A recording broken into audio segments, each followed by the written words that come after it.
La maison médicale Jeanne Garnier en quelques mots. Alors, le mot qui me vient, c'est lieu de vie.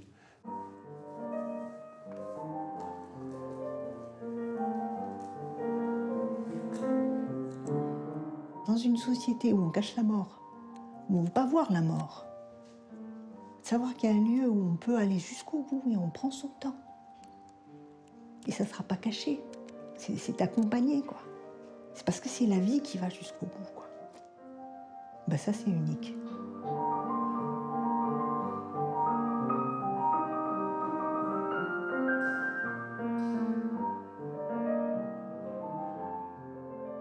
On n'est pas dans un service hospitalier lambda, on est dans une tradition d'hospitalité. Et ça, on le sent. En fait, quand les gens rentrent, ils se disent, mais tiens, on pensait que c'était triste, mais on voit les gens sourire.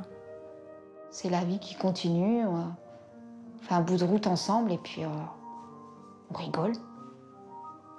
C'est une maison où on accueille, on soulage, on accompagne et on aime.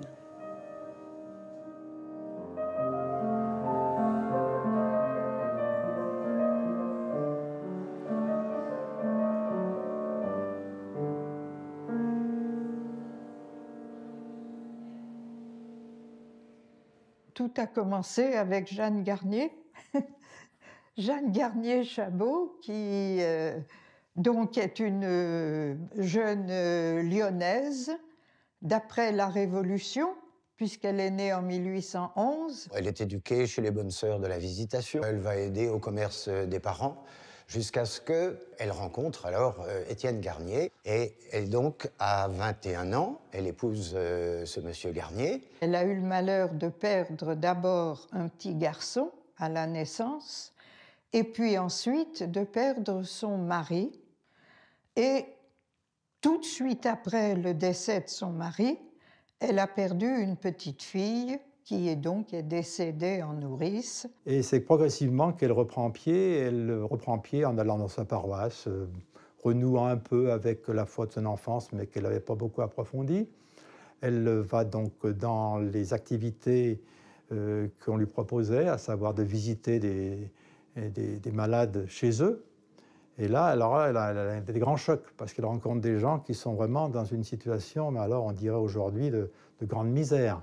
De grande misère, des gens qui sont vraiment en fin de vie et qu'on ne soigne pas. Et si les hôpitaux ne peuvent pas faire quelque chose pour elle, on va essayer de faire quelque chose pour adoucir et pour faire que cette fin de vie soit acceptable. C'est jamais facile, mais qu'elle soit, disons, plus supportable. Elle a commencé à regrouper autour d'elle d'autres amies veuves, et elles se sont bientôt retrouvées 2, puis 3, et ont finalement décidé que ça serait bien de réunir leurs efforts et de réunir aussi ces malades dans un établissement plutôt que de continuer à aller de ci, de là. Et c'est comme ça qu'est né le premier petit hospice des Dames du Calvaire. En 10 ans, finalement, elles sont passées on peut dire, de presque rien, 2-3 personnes, à 50 personnes, ce qui montre bien que le besoin était immense. Malheureusement, Jeanne, qui a été la cheville ouvrière de tout ce développement de son œuvre, s'est dépensée sans compter et va malheureusement décéder à l'âge de 42 ans en décembre 1853. Mais l'œuvre a continué sans elle. Le calvaire a essaimé à Paris, je crois que c'est en 1874. Puis à Saint-Étienne, à Bordeaux, à Marseille, à Bruxelles, à Rouen, à Bethléem et à New York. Et à Paris, c'est Aurélie Jousset, une personne veuve également, qui, ayant entendu parler de ce qu'avait fait Jeanne Garnier, a été voir ce qui se passait à Lyon et elle s'est dit quelque chose de semblable doit être fait à Paris. Le 1er décembre 1880, les Dames du Calvaire se sont installées 55 rue de l'Ourbelle. En 1950, on voit vraiment dans les textes que la plupart des malades qui viennent au Calvaire de Paris sont des malades qui viennent de l'Institut Curie et de l'Institut Gustave Roussy. Parce que ces deux instituts, qui étaient très très renommés pour le cancer, étaient débordés de malades et ne pouvaient pas assumer la fin de la vie des malades qu'ils avaient soignés mais qui ne pouvaient plus guérir. Donc il y a eu un accord très très important entre Curie et la maison médicale accueillant les malades de Curie et Curie envoyant des soignants. Une autre étape importante, c'est en 1979, encore le docteur Ennuyé dit pour mieux s'occuper de tous ces patients qui ne peuvent pas guérir, mais qui ont quand même eu un surcroît de vie, il y a des soins palliatifs. Il a été en contact avec Balfour Mount, qui a créé la première unité de soins palliatifs à Montréal en 1975. Il est au courant et dit créer une unité de soins palliatifs dans un hôpital, c'est une solution, mais la solution de Jeanne Garnier en est une autre, d'avoir un établissement entièrement dédié à ces personnes-là.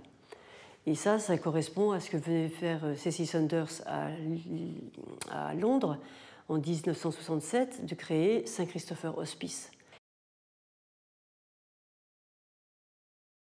En 1985, le cardinal Lustiger était venu me voir, parce qu'à l'époque j'étais supérieur général, et il m'a dit, voilà, il y a la maison médicale Jeanne Garnier, les Dames du Calvaire, il n'y en a plus, les deux qui restent ne peuvent pas rester. C'est une institution ecclésiale et c'est très important que l'Église, aujourd'hui, garde quelques institutions qui permettent de mettre en œuvre des questions de société dans la perspective qui est celle de l'Église aujourd'hui. En 87, on a dû dire oui au cardinal. On a dit OK, on est partante, d'autant que les enjeux nous apparaissaient énormes. Voilà. Et que l'intuition des Dames du Calvaire, c'est une intuition magnifique, c'était précurseur des soins palliatifs, quoi. Les Xavier ont très bien repris la succession des Dames du Calvaire, elles ont rajeuni la maison, elles ont beaucoup développé, si vous voulez, le bénévolat, elles ont beaucoup développé l'accompagnement des malades, qui avait été un peu délaissé du fait de l'absence des dames. Il fallait surtout qu'on professionnalise, quoi, et qu'on rende que le groupe de bénévoles devienne un groupe de bénévoles dans la mouvance du mouvement des soins palliatifs qui naissait, que l'aumônerie devienne une aumônerie comme dans les hôpitaux. Donc tout était à faire. Mais pour remplacer les Dames du Calvaire, il a fallu 4 structures. Les Xavier, les bénévoles, l'aumônerie et puis les professionnels. Et puis après, faire valoir une autre manière de vivre cet accompagnement tel que les Dames du Calvaire l'avaient conçu, tout en gardant très très fort ce charisme des Dames de Jeanne Garnier qui est d'accompagner, de soulager, d'accompagner, d'être proche, d'oser être là. Donc il a fallu s'informer en même temps, se former, faire équipe autrement, délivrer des soins qui n'étaient pas encore bien connus, travailler en équipe interdisciplinaire. Le médecin, ce n'était pas celui qui passait seulement faire sa visite 2 fois par semaine et qui voyait les urgences. C'est un médecin qui venait parler avec les infirmières et les aides-soignantes, commencer à chercher ensemble, à se poser des questions. C'est comme ça que la réflexion éthique s'est progressivement installée. La maison était quand même très, très vétuste, malgré des travaux de rénovation régulièrement faits, et pas très fonctionnel, pas du tout fonctionnel, quoi. Et puis est arrivé un don tout à fait inespéré d'une patiente soignée à Curie qui a proposé qu'une bonne partie de sa fortune soit donnée à Jeanne Garnier. J'ai demandé aux infirmières aides-soignantes de faire des dessins de leurs rêves, la maison de leurs rêves. Et en fait, on a gardé le dessin d'une infirmière qui a donné l'architecture d'un service, les soins au centre, les chambres distribuées autour, en U. Et alors on a beaucoup insisté sur le fait que la beauté était indispensable et voilà, que la lumière était indispensable, que l'espace était indispensable, que le jardin était indispensable. Le jour de l'inauguration a été un jour très très fort parce que Cecil Saunders s'est déplacée de Saint-Christopher et a dit ouvertement que nous étions dans le même mouvement des soins palliatifs. Ce qui était important, c'est d'être reconnu par cette femme comme faisant partie du mouvement des soins palliatifs nouveaux. Voilà. Et puis, au niveau politique, on avait le ministre de la Santé qui était là, M. Barrot, et ça signifiait aussi que la maison avait un rôle au niveau de la politique, au niveau de la société en tout cas, politique au sens large du terme. Et que désormais, comme elle était quand même une vitrine, il fallait tenir notre place en faisant notre rôle de soignant, en étant un pôle d'excellence, comme on doit l'être, hein, mais aussi qu'on aurait à répondre de ce que l'on fait, de nos convictions, de nos valeurs, dans un environnement qui n'était pas forcément toujours favorable aux soins palliatifs et on pourrait dire parfois très hostile. Un jour, certains demandaient à arrêter le respirateur. Donc, est-ce que c'était à nous d'arrêter le respirateur? Donc, des problèmes vraiment éthiques très, très importants qu'on discutait et en équipe et en grand groupe le mercredi après-midi. Et puis, on avait besoin de personnes extérieures pour nous faire réfléchir. Donc, Patrick Verspiren, par exemple, est venu très régulièrement, pratiquement chaque semaine, relire avec nous des situations ou nous aider à voir comment avancer dans une situation qui paraissait très complexe ou un peu bloquée. Et donc ça a été, en tout cas moi, ça m'a été précieux au début parce que ça m'a initié à la démarche éthique, à la réflexion éthique. Et c'est pas, voilà, pas quelque chose d'inné. Et puis on s'est dit surtout, et dans cette perspective aussi de la SFAP et des associations, il faut diffuser nos nouvelles connaissances, notre nouvelle manière de faire. Donc comment diffuser? Et pour diffuser, c'était par les équipes mobiles.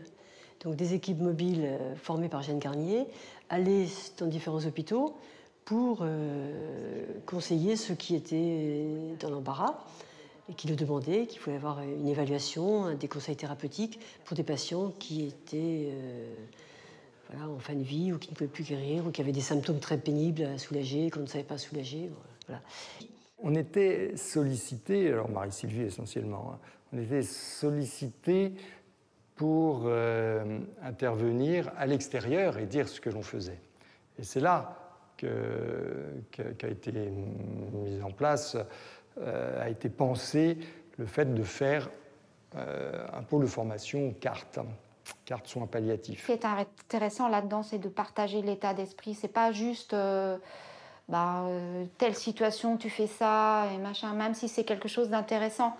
Mais derrière la prise en soin de chaque personne accueillie, il y a un état d'esprit. Et je pense que c'est ça qui est essentiel de transmettre. Le respect de l'autre, de le considérer jusqu'à la fin de sa vie comme une personne, et pas comme un patient. Parce que déjà, considérer quelqu'un comme un patient, c'est plus tout à fait comme une personne. Oui, il a quand même fallu continuer à créer. Par exemple, le département recherche a été créé après. Et ce département recherche, en quelques années, a pris beaucoup d'ampleur et contribue à la reconnaissance aussi européenne, voire mondiale, de la maison médicale. La plupart de nos recherches partent de questions qui se posent dans la clinique, en particulier la douleur, là, si je pense à une recherche. Ou bien avec des questionnements qui ont émergé ici. Des demandes, par exemple, des demandes d'euthanasie des patients. Ou encore sur la question de la sédation. C'est-à-dire on est très en lien avec la réalité et l'actualité des questions. Dans les appels des familles, il y avait du répit, non pas en hospitalisation, mais du répit en hôpital de jour, enfin en accueil de jour, c'est pas tout à fait un hôpital de jour, pour des patients atteints de maladies dégénératives, type Alzheimer ou maladies apparentées. Donc là, il ne s'agissait pas d'hospitaliser les gens, mais de créer un espace Jeanne Garnier, pour accueillir une journée par semaine, parfois 2 journées par semaine, des personnes qui sont à domicile et dont les aidants ont besoin de souffler de temps en temps. On s'occupe des patients. Bien sûr, aussitôt on vous dit, et alors les aidants, vous allez faire quoi? Donc de cette structure-là est né forcément des réunions, des groupes pour les aidants. Et puis quand on est aidant, on dit, mais oui, vous savez, moi j'ai pas beaucoup de renseignements dans mon quartier. Ah, il manque une plateforme de répit, une plateforme d'information. Est-ce qu'il ne faut pas en faire une ici, puisqu'on a une résidence d'accueil temporaire, on a des malades qui viennent en accueil de jour, on a aussi plein de familles qui passent, donc on a fait une cellule de répit. Pour arriver à garder un peu pour les années à venir cette dynamique, je pense qu'il y a quand même une chose importante, c'est qu'il y a les bénévoles. Je pense que déjà, ils apportent une note questionnante. Je pense qu'il n'y a pas d'autre endroit où les bénévoles aient autant une place héritée de l'histoire et du coup très intégrée à la maison. Au fur et à mesure du temps, leur activité s'est structurée, ils sont formés, suivis, c'est très Très sérieux. Si j'avais mon badge, vous verriez sur le badge écrit AIM. AIM, ça veut dire accompagner ici et maintenant. Et dans ces 3 mots, il y a vraiment la définition de ce que c'est que l'accompagnement. On vient avec ce qu'on est. Aujourd'hui, on accompagne une personne qui sera accompagnée par d'autres. C'est vrai que les bénévoles, c'est quand même une personne extérieure qui va venir parler d'autres choses que la maladie, en plus, qui va plutôt voilà, parler des choses que les patients aiment. Au-delà de la présence aux patients, ils sont aussi, pour certains soignants, une oreille. Et je crois qu'ils sont d'une grande aide quand nous, on ne peut pas se libérer pour rester près d'un patient. Eux, ils peuvent être là. Et donc, c'est moins difficile pour nous. Les bénévoles dans la maison médicale, ils sont accueillis dans les réunions de soignants, dans les réunions de service. Ce qui n'est pas commun, quand même.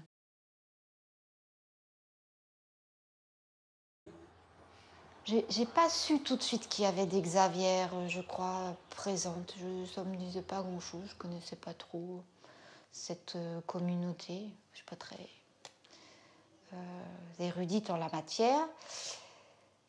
Et puis, au fur et à mesure, voilà, j'ai appris que Marie-Sylvie Richard était Xavier. Et puis, il y a un autre médecin qui arrivait un peu plus tard et j'ai appris qu'elle était Xavier. Voilà. Et puis, quand on est revenu ici, j'ai bien compris qu'il y avait une communauté qui habitait à côté. Ça change, forcément. Ça donne un esprit à la maison. Elles sont là, on les découvre peu à peu. C'est difficile de dire en quoi, mais forcément, il y a un esprit particulier qu'elles insufflent dans la maison. On leur a demandé d'être ici pour être garantes de la valeur défendue par les Dames du Calvaire. Donc je crois que c'est après, quelle que soit la façon dont elles vont le faire, en étant professionnelles, en étant bénévoles, en étant responsables des bénévoles, le fond de leur présence, c'est on est garant de ces valeurs-là. Quand on est nouveau ici, on sent qu'il y a un truc, quoi. Il y a une histoire, il y a quelque chose, il y a quelque chose qui est construit, avec plein de défis aussi qui arrivent. Mais voilà, quand on arrive ici, c'est l'une des premières sensations qu'on a. On sent qu'il y a eu un travail énorme de fait, un héritage en fait énorme. Si je ne me trompe pas, c'est la plus grande structure de soins palliatifs d'Europe. C'est quand même pas, c'est pas anodin, quoi. On a quand même, enfin voilà, il y a quand même des choses à perpétuer. Après, pour transmettre, peut-être qu'un des plus gros challenges de la maison, c'est d'arriver à transmettre son état d'esprit à tous ceux qui arrivent, parce que la transmission se fait de pair en pair. Donc il ne faut pas qu'il y ait une rotation trop importante, parce que le risque, c'est que l'état d'esprit se perde. On va manger? Vous avez faim un petit peu? Les piliers de la maison. Un des piliers, c'est l'équipe de toute façon. Hein. Dans ce genre de métier, si on n'a pas l'équipe, c'est pas la peine. Vous pouvez avoir une super infrastructure, avoir tout ce que vous voulez, vous ne pouvez pas tenir. Alors on n'est pas dans un monde de bisounours idéal où tout est beau. On a ici comme ailleurs des conflits, on a des désaccords. Mais globalement, je crois qu'il y a quand même une grande bienveillance. Et dans l'organisation de la maison, il y a pour le personnel soignant, il y a des groupes de parole qui sont organisés et les soignants sont invités à y aller tous les 15 jours. Enfin, c'est vrai qu'ici, voilà, on a des choses qui sont actées et qui sont là pour nous soutenir aussi. Des formations intramuros tous les mercredis après-midi, c'est pareil, c'est acté. D'avoir une salle où on peut s'allonger pendant notre heure de pause. Voilà, une heure de pause, c'est acté. Ça fait partie aussi de prendre soin de nous. Que quand on rentre ici, il y a encore des choses possibles. Il y a des espoirs possibles, il y a des choses qui peuvent être encore faites, qui peuvent être encore vécues. En fait, moi, c'est ce que je préfère, c'est le moment où on arrive à rejoindre le patient et à savoir, tiens, là, je vais pouvoir agir concrètement sur quelque chose qui va lui faire plaisir. Mais quand on arrive, voilà, à savoir, par exemple, d'un coup, le patient va se dire, mon chien, j'aimerais trop le revoir. Bon, pouf, allez hop, on va en parler en équipe. Est-ce que c'est possible? Est-ce que c'est possible de l'amener dans le jardin? Est-ce que, voilà, comment on peut s'organiser? La créativité, elle est là. Il y a même un cheval qui est venu, parce que le patient voulait dire au revoir à son cheval. Il est venu dans le jardin, le cheval. Un beau cheval, mon vieux. Enfin, voilà, il y a des tas de choses. On peut encore se marier, même si on est à quelques semaines de sa mort. Voilà, des tas de choses comme ça. Tout le monde ici a déjà fait des soins de bouche avec du champagne, avec de la bière, voilà, avec du vin. Et c'est vrai que moi, souvent, je le dis en formation, je dis, nous, il n'y a plus vraiment de sens de prendre l'attention 3 fois par jour. Donc, on enlève ça, mais par contre, on développe notre clinique, c'est-à-dire, en fait, à regarder le patient. Ça, on apprend beaucoup à s'adapter à comment est le patient, parce qu'en fait, ici, le temps, c'est une notion hyper importante. Et du coup, comme des fois, le temps est court, on ne sait pas. Combien d'ailleurs? On ne sait pas combien on a devant nous pour rentrer en relation avec le patient. Des fois, c'est très court, des fois, on a un peu plus de temps, des fois du temps qui n'était pas prévu, mais qui est là. Et du coup, ce temps-là, il faut réussir à ce qu'il soit le plus, comment dire, réussir à avoir le plus d'informations pour essayer de soulager le patient, pour essayer de répondre aussi à ses inquiétudes, à ses peurs. Si la médecine donne de moins en moins de temps pour le contact singulier, le colloque singulier avec le malade, on risque de perdre ce que le malade veut nous dire, quoi, de perdre cette attention au malade. Je pense que la rencontre avec le malade, elle est unique. Elle est unique et c'est elle qui nous motive. En tant que soignante, j'ai pas mal vu des personnes qui arrivaient ici, qui demandaient l'euthanasie. Et que par les soins, par l'écoute, par la présence, quand on arrivait à les soulager, physiquement, moralement, spirituellement, qui ne demandent plus que cette demande de l'euthanasie, on n'entend plus parler. Aujourd'hui, si on regarde demain et après-demain, on se dit quel est tout ce socle qui a traversé les siècles, qui fait qu'aujourd'hui on en est là, et quel est de ce socle, qu'est-ce qu'il faut garder pour continuer et à être dans 50 ans encore référence, mais en ayant changé parce que le monde change. Voilà, ça va être, je pense, le défi pour les années à venir, c'est de garder notre âme, parce que l'âme de Jeanne Garnier, c'est vraiment quelque chose de précieux. Nous tous qui sommes ici, on passera, mais l'esprit de Jeanne Garnier, il faut qu'il reste. Et pour ça, il faut que nous, on se batte.